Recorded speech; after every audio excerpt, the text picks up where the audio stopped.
Ako si Sarky, construction worker dito sa Canada. Isa lang ang pangarap ko sa buhay, ang yumaman. Pero kung paano, di ko pa rin alam. So, ayun na nga guys. May snowstorm daw ngayon. Kaya, ayan, ganyan ang itsura sa labas. Pero hindi masyadong malakas dito sa lugar namin eh. Pero for sure, sa ibang lugar dito sa Canada, yan, makapal yung snow nila. Siyempre, bago pumasok sa trabaho, yan, tanggal muna ng snow sa sasakyan para safe tayong mag-drive. At ayan, naisip ako na nga ring maglinis ng driveway namin. Para pag uwi ko mamaya, papahinga na lang ako. Wala na akong lilinisin sa labas. At ayan na nga, ayan ang itsura niya mga kapatid. Naasinan ko na rin yan, kaya ganyan ang itsura. Lusaw na yung snow. So, yun guys, may snow call kami ngayon kasi may storm daw. Pero, biglang nawala eh. Biglang umulan. So, medyo wala eh. Manipis pa rin yung... Ayan, pakita ko. O, ganyan lang. Manipis lang siya. Yung snow, hindi ganun kakapal. So, 11:38 na. May on call kami ng 12 o'clock. So, ayan, papunta na ako sa yard.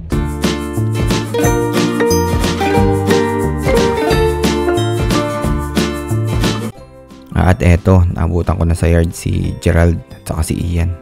Mukhang excited silang magtrabaho ngayon aga nila. At ayun, agad-agad na akong nagpunta sa sasakyan para fill upan yung book na yan, yung pre-trip inspection na yan, para pag napara tayo sa daan, wala tayong magiging problema. Kaya yan, busy ako. Nakapila na nga yung mga kasama natin para kargahan yung traktor nila ng asin. At syempre, agad-agad na ako nagpunta sa taguan ko para hindi nila ako mapansin. At si Bryce nga ang unang tumawag sa atin ngayong gabi.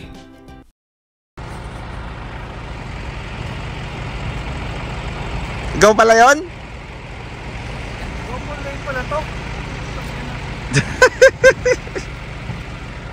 Alam ko na nagkaano dito, hindi pala na double lane, ngayon lang, ayos na yan. Tapos yung loco hindi sumasay.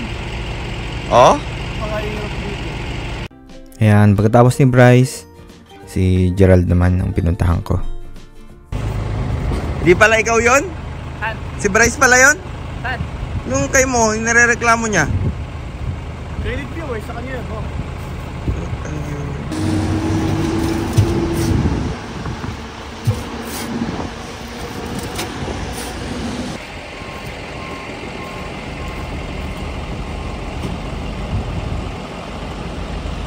Pagkatapos ni Gerald, si Ian naman ang pinuntahan ko. Ayan siya oh.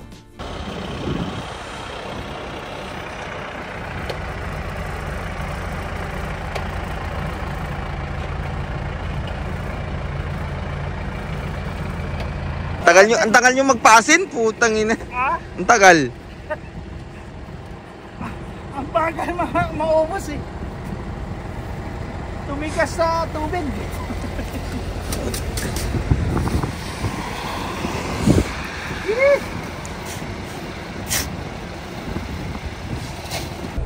So yun guys, na-refillan ko na sila ng tig-isa, ng salt bin nila na puno na.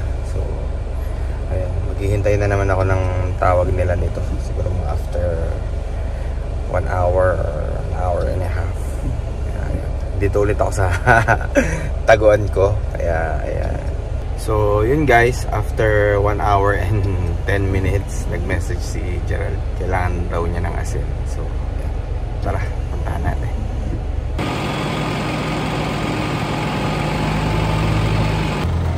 Kalahati ka na? Oo.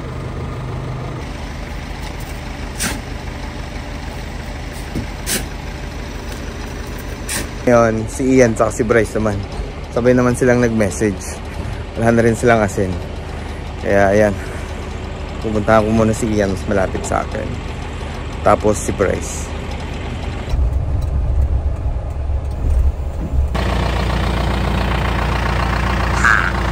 Ano pre, nakalahati ka na? Kalahati ka na? Lapit na yan. Si Gerald, kalahati pa lang eh. Sira daw yung machine niya.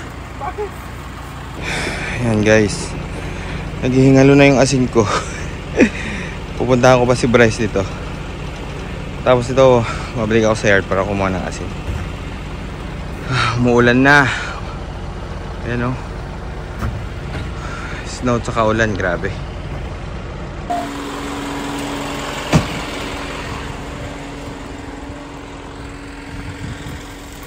Ayan. Abot pa siguro kay Bryce to. Hindi pa. Nahanap kita, kapatay pala yung ilaw mo, pucha. Nahanap kita, nakapatay pala yung ilaw mo, hindi kita napansin. So, yan guys. Yan na lang natitira sa asin na karga ko. Buti umabot kay Bryce. Ayan siya. Umabot. Ay, ako, nakakahingal magpala. So, ayun, babalik na ako ng yard. Kukuha ako ng asin. Tapos maghihintay ulit ako ng tawag nila. 5 o'clock na. So siguro mga hanggang 7 or 8 kami ngayon. Depende sa bilis nila. Chill lang. At ayan na nga, bumalik na ako sa yard namin para magpa-refill ng asin. Ayan oh, gabundok yung asin namin sa yard. Sobrang dami talaga. So yun guys. Wala yung driver ng magkakarga sa akin ng asin. So hihintay na ako dito ng mga 10 minutes. Hihintay lang ako. Walang magkakarga ng asin sa akin. Ayan. Naantok na ako.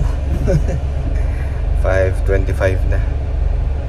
Baka mga 8 o'clock pa kami matatapos nito. Mas maganda sana kung mas maaga pa. Yun! After 20 minutes, dumating na yung boss namin. At ayan, palabas na ako sa yard para puntahan ko naman si Bryce kasi wala na raw siyang asin.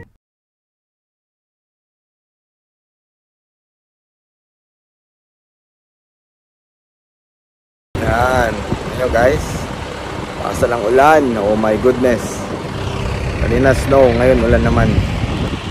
Grabe. Yan. Yan namin pinuno, matatapos na eh. Okay na raw yan, sabi niya. Lakas ang ulan, grabe. Grabe guys. Wala na. Naantok na talaga ako. Saka hindi na maganda yung panahon. Lakas na ng ulan, no? O yan. Yeah. Mga 7 o'clock uuwi na kami. Patapos na rin naman sila eh. Saka malulusawin na ng yan. Ng ulan yung snow na eh. After ni Gerald, punta ko naman si Bryce. After ni Bryce siguro, uwi na ako. Ano, matapos ka na?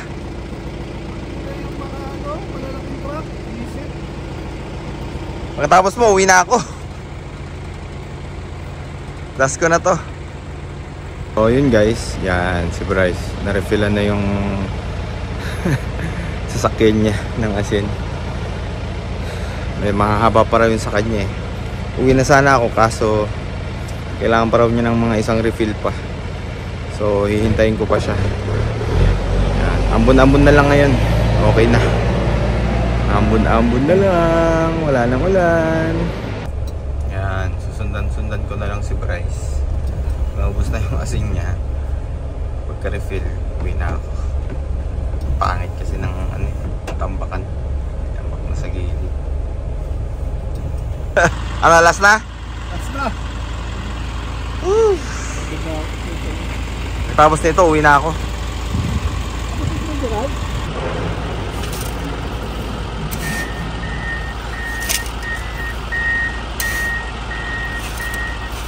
Sa daan na, puta.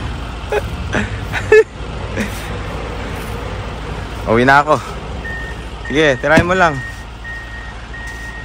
Ingat ka mamaya. So guys, babalik na ako sa inyo. 17 minutes yung travel time ko. So, makakarating ako dun 7:40 na. Ayan. So, yun lang guys. Maraming salamat sa pagsubaybay. Don't forget to like, share, and subscribe. Agyaman!